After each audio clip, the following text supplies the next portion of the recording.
हरे कृष्ण मित्रों, कैसे हैं आप सब। आप सभी का बहुत बहुत स्वागत है मेरे यूट्यूब चैनल पर। तो आज हम आपको बताएंगे कि कल है विजया एकादशी, 24 फरवरी दिन सोमवार सन 2025 की विजया एकादशी का जो व्रत है वह आप सभी को 24 फरवरी दिन सोमवार को व्रत धारण करना है। हिंदू धर्म में आप सभी जानते हैं कि उदया तिथि के अनुसार व्रत मान्य है। उदया तिथि वह होती है जो सूर्योदय से पहले आती है। यदि सूर्य उदय हो जाए और कोई तिथि प्रारंभ होती है तो वह तिथि हिंदू धर्म में मान्य नहीं है।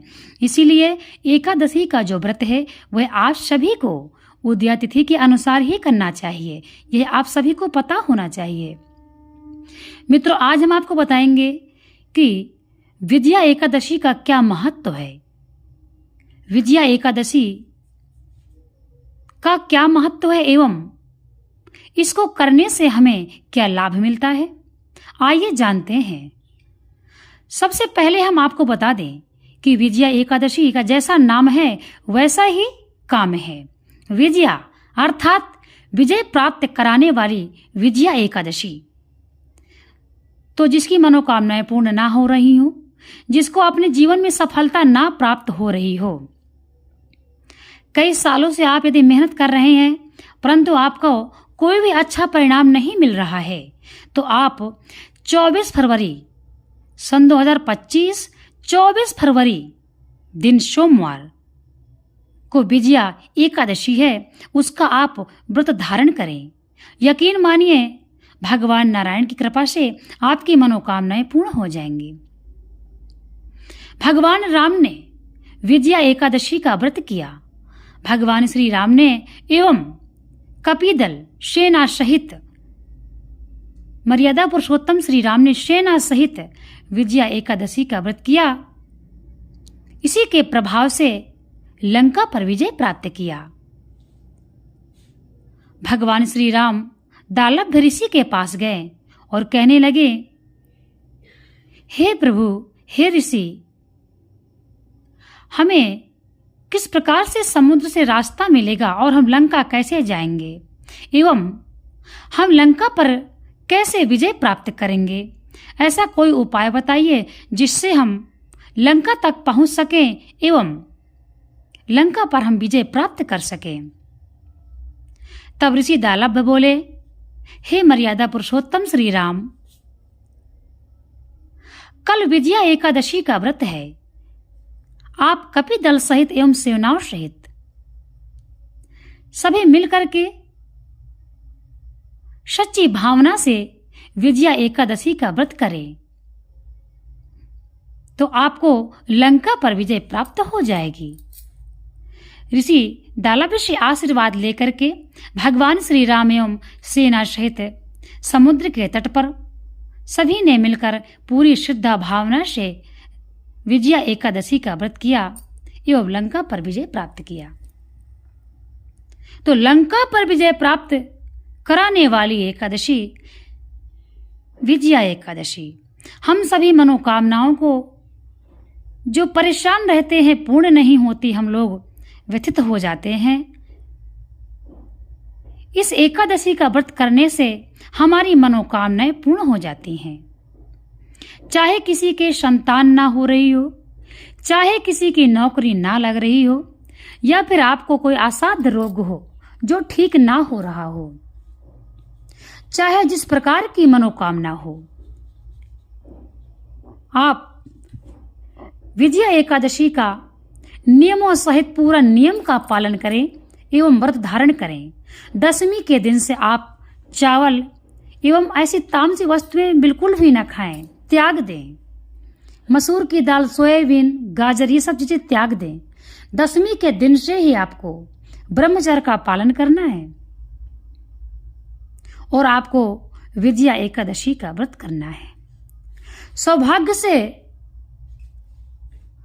हमें विजया एकादशी का व्रत करने का समय मिलता है, क्योंकि सभी को यह मालूम नहीं होता है।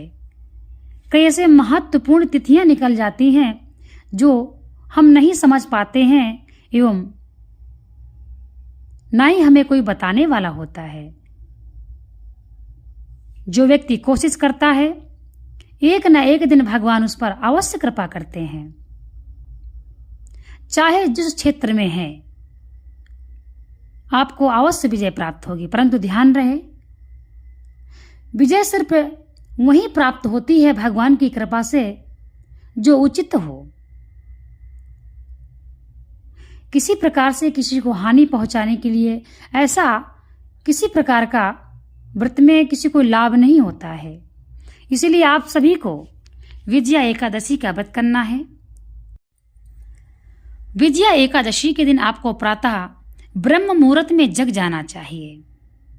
जब भी आप कोई व्रत का रखें तो आपको यह ध्यान रहे कि हमें ब्रह्म मुहूर्त में जगना चाहिए। स्नान आदि करके भगवान के मंदिर जाना चाहिए, वहां पर जाकर के संकल्प करना चाहिए।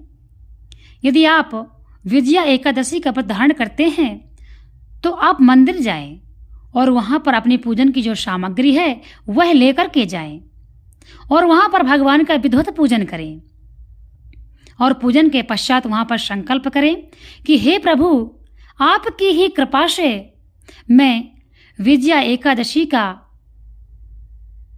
मुझे विजया एकादशी व्रत करने का सौभाग्य प्राप्त हुआ है।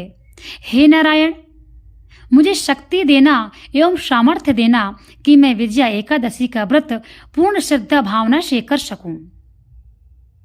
मेरे भावनाओं में किसी प्रकार का विकार न उत्पन्न हो एवं व्रत के दौरान यदि मेरे से कोई गलती हो जाए तो प्रभु मुझे माफ कर देना। मैं अज्ञानी हूं, मैं अधम हूं, मैं तुच्छ हूं, मैं तो प्रभु अल्पज्ञ हूं, मुझे आपकी पूजा करना नहीं आता है। मुझ में क्या सामर्थ्य है जो मैं आपकी पूजा कर पाऊंगा। हे प्रभु, आप मुझे शक्ति दें और मेरे ऊपर कृपा करें। प्रभु, मैं आपका ही अंश हूं। हे नारायण, आप मेरे इष्ट हैं। प्रभु, मैं आपका ही अंश हूं, कहीं न कहीं मैं आपका ही बेटा हूं, क्योंकि समस्त सृष्टि आपकी ही रचना है। इसीलिए हे प्रभु, मुझे विजया एकादशी का व्रत करने में शक्ति दे कि मैं व्रत को अच्छी प्रकार से व्रत के नियमों का पालन कर सकूं। इस प्रकार से भगवान के सामने संकल्प करें, भगवान से प्रार्थना करें।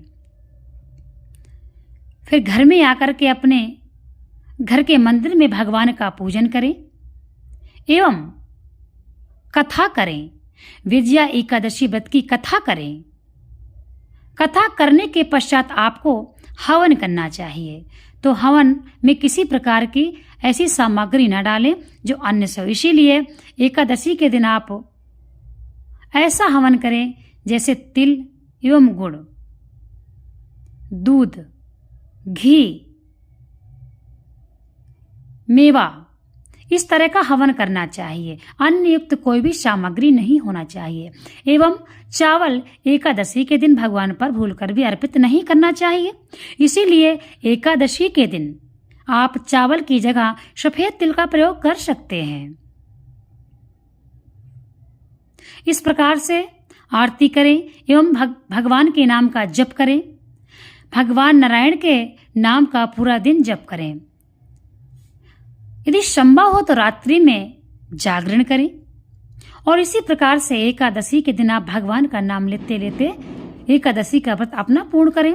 द्वादशी के दिन आप प्रातः जग करके समय के अनुसार जो पारायण का समय हो उसके पहले पूजा आपको करना है और पूजा करने के पश्चात आपको ब्राह्मण से आशीर्वाद लेना चाहिए। ब्राह्मण को दान करना चाहिए।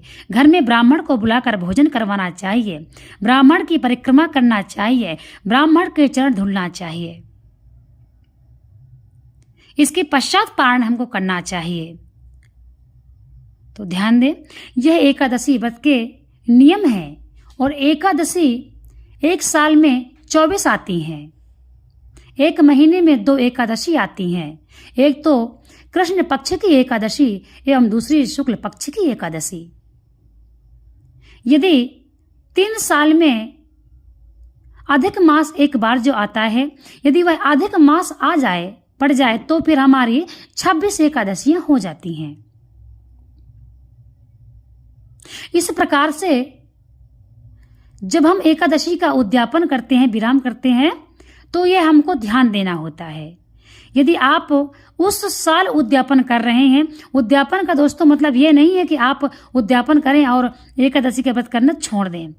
यह कोई आवश्यक नहीं है कि उद्यापन करने का मतलब है कि छोड़ना ही। थोड़ा शांति करवाना चाहिए, दान देना चाहिए और व्रत का विराम करना चाहिए। व्रत आप करते रहें। और यदि अधिक मास पड़ जाए तो 26 एकादशी हो जाएंगी, इसलिए 27 ब्राह्मणों को दान देना चाहिए। और यदि अधिक मास नहीं पड़ता है तो आप फिर भी 24 एकादशियां पड़ती हैं, आप बढ़ा चढ़ाकर दान करिए। इस प्रकार से आपको एकादशी व्रत का संपूर्ण फल प्राप्त हो जाएगा एवं भगवान नारायण की कृपा प्राप्त हो जाएगी। कहते हैं जब तक किसी व्रत का उद्यापन ना कराया जाए तब तक हमें उस व्रत का संपूर्ण फल नहीं मिलता है। इसीलिए कोशिश करिए कि शास्त्रोक्त विधि से हम व्रतों का पालन करें। शास्त्र के विरुद्ध यदि हम व्रत करते हैं तो उस पूजा का कोई महत्व नहीं होता है। कहते हैं भगवान हमारी ऐसी पूजा भी स्वीकार नहीं करते हैं। इसीलिए सनातन धर्म में शास्त्रोक्त विधि से ही पूजा होती है। आप पहले समझें, अपने गुरु से, ब्राह्मण से व्रत के बारे में समझ लें, फिर आप उन्हीं नियमों को ध्यान देते हुए एकादशी व्रत का नियम करें एवं व्रत करें। भगवान नारायण के शरीर से उत्पन्न हुई है एकादशी, इसीलिए भगवान नारायण के समान है एकादशी।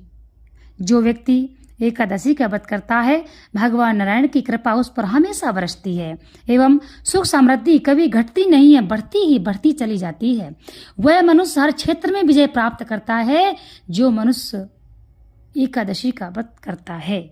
इसलिए कोशिश करिए कि एकादशी का व्रत आपको भी करना है। जो भी ये वीडियो देख रहे हैं, सुन रहे हैं, उनको भी यह व्रत करना चाहिए। अनंत योनियों तक साथ देने वाली है एकादशी का व्रत। यह अनंत योनियों तक आपको छोड़ेगा नहीं। ऐसा है एकादशी का महत्व। इसीलिए एक बार हृदय से भगवान श्री